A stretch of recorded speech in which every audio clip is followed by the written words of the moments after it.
हे जुमले जे अच्छे दिन आएंगे जे चाललं होतं, हे अच्छे दिन कदाचित काही भाजपच्या नेत्यांसाठी आले असतील, जो भाग के गए उनके लिए आए होंगे. संजय भाऊ, कालचा रिपोर्ट आहे, काल सांगितलेलं आहे की तुम्ही IIT मधून शिका, IIM मधून शिका, कॉलेजमध्ये शिका किंवा नका शिकू, नोकऱ्या आपल्या देशात नाहीच, नोकऱ्या मिळतच नाही आहेत. म्हणजे तरुणांना तुम्ही खोटी स्वप्न दाखवली, गाजर दिलं. गद्दारांचं तर तुम्ही काही लक्षात घेऊच नका, कारण जे गद्दार 40 गद्दार मिंदेंसोबत गेले आणि जे खासदार त्यांच्यासोबत गेले, आता तुम्ही बघता त्यांचे हाल काय चाललेत. काहीच मिळणार नाही त्यांच्या हातात, गाजर देणारे चला घरी जा सांगणार आहेत. पण ज्या भाजपाने बिल्किस बानोचा रेप केला म्हणून त्या रेपिस्टचं स्वागत केलं, त्यांची आरती केली, तुम्ही त्या भाजपाला मतदान देणार का?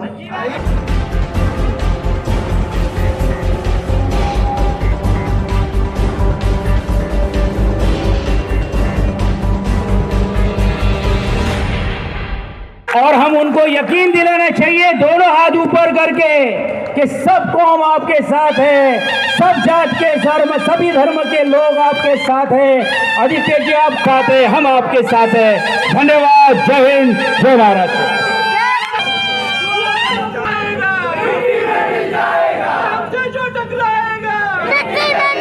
ती वेळ आलेली आहे जे तुम्ही सांगताय की हमसे जो टकराएगा, ती वेळ आलेली आहे. 2024 साठी आपण सगळेच थांबलो होतो. गेले 5 वर्ष आपण विचार करत होतो की आता निवडणूक कधी येणार, जे चुकलेलं आहे ते कधी बदलणार आपण. आणि त्यावेळी एक वेगळा नारा होता, एक ही भूल, परत करणार ती भूल. कारण 2019ला आपण फसलो, आपण सगळेच फसलो, देश फसला. आणि काल परवाकडे पण मी सांगत होतो, इथे मागे बोलू नका ना सर कोण, काल परवाकडे पण मी सांगत होतो 1 एप्रिलला आपण एप्रिल फुल डे साजरा करतो, सगळे हा मेसेज करतो, April fool April fool April fool. गेले 10 वर्ष आणि खास करून गेले 5 वर्ष केंद्र सरकार आपल्याला एप्रिल फुल नाही, अच्छे दिन सांगते. अच्छे दिन आएंगे आपल्याला वाटलं 2014 मध्ये येतील, 2015 मध्ये येतील, 16, 17, 18, 19ला पुन्हा एकदा वाटलं आपल्याला की चला 5 वर्ष आपण अजून देऊ. आता 2014 वरनं 2019 नंतर आता 2024, 10 वर्ष झालेले आहेत. अच्छे दिन आलेत कोणाचे? जे जुमले आपण ऐकले होते 15 लाख प्रत्येकाच्या खात्यात येणार, ते आलेत कोणाच्या? डिझेल पेट्रोल किंमत काय झाली आहे, कमी झाली की वाढली आहे? गॅस कमी झाले की वाढले, किंमत वाढली आहे, महाग होत चालले, महागाई वाढत चाललेली आहे, जुमले वाढत चाललेले आहेत. आणि हे सगळं होत असताना तुम्ही मला सांगा, हे जुमले जे अच्छे दिन आएंगे जे चाललं होतं, हे अच्छे दिन कदाचित काही भाजपच्या नेत्यांसाठी आले असतील, जो भाग के गए उनके लिए आए होंगे. पण आपण जे जमिनीवर थांबलेलो आहोत, महाराष्ट्रासाठी थांबलेलो आहोत, देशभरात तुम्ही मला सांगा अच्छे दिन तर आलेच नाहीत, उलट बुरे दिन यायला लागले आहेत. कारण देशात आज मी तुम्हाला विचारतोय, इथे तरुण मुलं मुली किती आलेत, किती आलेत? जरा हात वरती करून सांगा. आप भी कितने, क्या उम्र आहे आपकी? 20, 25. तुम्ही मला सांगा, शिक्षण झालं, सगळं झालं, जॉब्स मिळतात का कोणाला? नोकऱ्या ज्या आपल्याला प्रत्येक वर्षी 1.5-2 कोटी जॉब्स मिळणार होते, आहे नोकरी आपकी घरावर आहे? नाही आहे. आणि हाच प्रॉब्लेम झालेला आहे देशभरात. संजय भाऊ, कालचा रिपोर्ट आहे, काल सांगितलेलं आहे की तुम्ही IIT मधून शिका, IIM मधून शिका, कॉलेजमध्ये शिका किंवा नका शिकू, नोकऱ्या आपल्या देशात नाहीच, नोकऱ्या मिळतच नाही आहेत. म्हणजे तरुणांना तुम्ही खोटी स्वप्न दाखवली, गाजर दिलं, आणि हे सगळं करून तुम्ही जी बेईमानी करताय, ती सगळी बेईमानी तुम्ही आमच्या देशासोबत करत आहात, आमच्या तरुणांसोबत करत आहात. कारण 10 वर्षानंतर देखील ज्या तरुणांनी तुम्हाला मतदान केलं होतं, आमचं वय वाढत गेलेलं आहे, गॅस डिझेल पेट्रोल GDP वाढत तो चाललेला आहे, पण अजूनही आमच्या घरात चूल पेटत नाही. ही मुसीबत, ही तकलीफ, ही जी काही हा जो काही प्रॉब्लेम आहे तो आपण सहसा कुठेही जगभरात पाहत नाही, तो आपल्या देशात पाहतोय की तरुण पिढी वाढत चालली पण जॉब्स मिळत नाही आहेत. आणि म्हणून आज जे तुम्ही माझं स्वागत केलं त्या गल्लीतून इथे येत असताना, इथे खास करून चालत असताना मी नम्रपणे आपल्या सगळ्यांचा आशीर्वाद घेत होतो. वरती बघायला मला स्कोपच नव्हता, कारण एवढा तुम्ही फुलांचा वर्षाव करत होता. पण हाच फुलांचा वर्षाव, ही फुलं आता बदलली पाहिजेत. कमल का फूल तर नकोच आपल्याला, एप्रिल फूल पण नको आपल्याला, पण ही जी फुलं टाकलीत ना तुम्ही, त्या दिवशी EVMच्या बटनावर जाऊन मशालाचं चिन्ह जे आहे ते दाबून अशी मतांचा वर्षाव तुम्ही संजय बानवर केला पाहिजे. गद्दारांचं तर तुम्ही काही लक्षात घेऊच नका, कारण जे गद्दार 40 गद्दार मिंदेंसोबत गेले आणि जे खासदार त्यांच्यासोबत गेले, आता तुम्ही बघता त्यांचे हाल काय चाललेत. आपल्या वेळी हिंमत नव्हती कधी भाजपची असं सांगायला आपलं की तुम्ही हा उमेदवार बदला की तो उमेदवार बदला. काल त्यांना आदेश दिलाय मेंदी गटाला 5 उमेदवार तुमचे खासदारकीचे बदला. आता मी तुम्हाला विचारतोय, आज त्या गद्दारांना विचारतोय, क्या होगा तुम्हारा? पळाले त्यांच्यासोबत, तुम्ही सुरतेला पळालात, गुवाहाटीला पळालात, गोव्यात जाऊन टेबलांवर नाचलात. जे काय होतं तुमचं फिक्स टर्म एम्प्लॉयमेंटसारखं 2 वर्षासाठी होतं, आता पुढे काय स्वप्न आहेत की नाही, तुमची करिअर आहे की नाही? काहीच मिळणार नाही त्यांच्या हातात. गाजर देणारे चला घरी जा सांगणार आहेत. पण आज मी तुम्हाला सांगतोय की आज आपल्याला हा बदल घडवायचा आहे, परिवर्तन घडवायचं आहे. आणि आज मी तुम्हाला सांगतोय, तयार आहात की नाही तुम्ही? इथे महिला खूप मोठ्या संख्येत बसलेले आहेत. आज तुम्ही बघा, मी जसं सांगितलं, तरुणांचा जसा अपमान होत आहे, युवाओं को नौकरियां नहीं मिल रही है, ना कुछ उम्मीद है कि कुछ मिलेगा आगे जाके, तसं तरुणांसाठी जसं मी बोललो तसं महिलांसाठी आज विचारतो मी, महिलांना वाटतंय का की आपलं राज्य तर सुरक्षित राहिलं या मिंदे सरकारच्या जे काही राजवटीत? तुम्हाला वाटतंय असं? जर भाजपा चुकून जिंकली तर तुम्हाला वाटते की महिला सुरक्षित राहतील?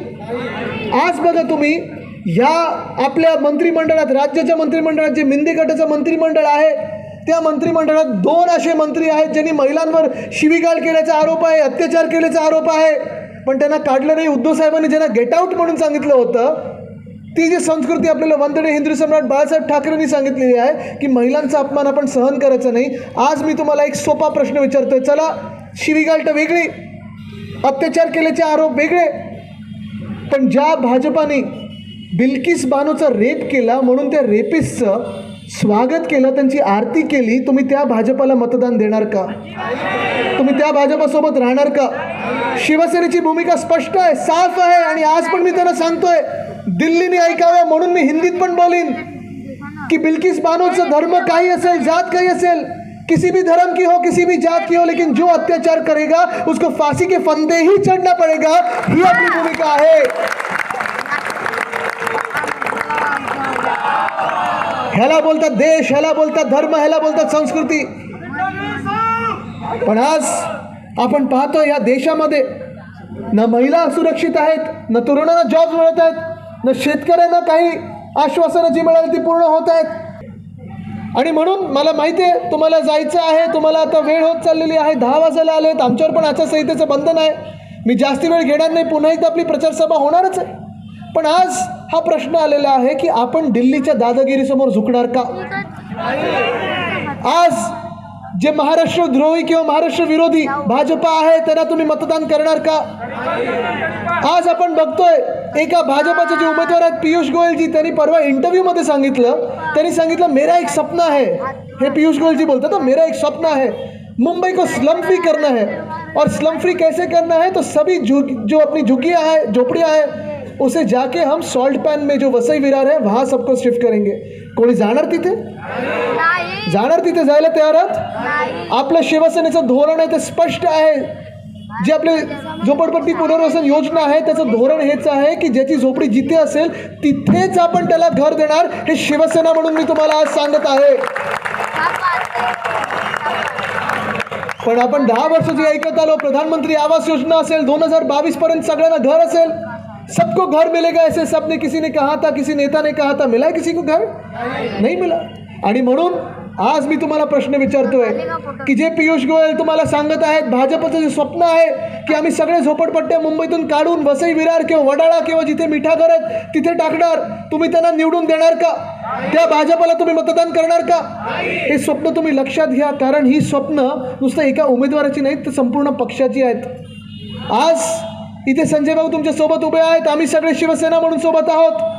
आपल्या गेल्या जे काही महाविकास आघाडीचं सरकार होतं 2.5 वर्षामध्ये कोविडचं काम तर केलंच, मुंबईचं कौतुक जगभरात झालं. मग वर्ल्ड हेल्थ ऑर्गनायझेशन असेल, सुप्रीम कोर्ट असेल, सगळ्यांनी आपलं कौतुक केलं, उद्धव साहेबांचं कौतुक केलं. कारण जेव्हा सगळीकडे देशभरात आपण पाहत होतो भीतीचं वातावरण होतं, मग CAAचं वातावरण असेल, NRCचं वातावरण असेल किंवा मग कोविडचं वातावरण असेल, जिथे जिथे दंगली पेटवण्याचं काम भाजप करत होतं, आपण इथे शिवसेना उद्धव बाळासाहेब ठाकरे पक्ष म्हणून 2.5 वर्षात एक सुद्धा दंगल होऊ दिली नाही. ही आपली शिवसेना आहे. सगळ्यांना घेऊन आपण पुढे चाललेलो आहे.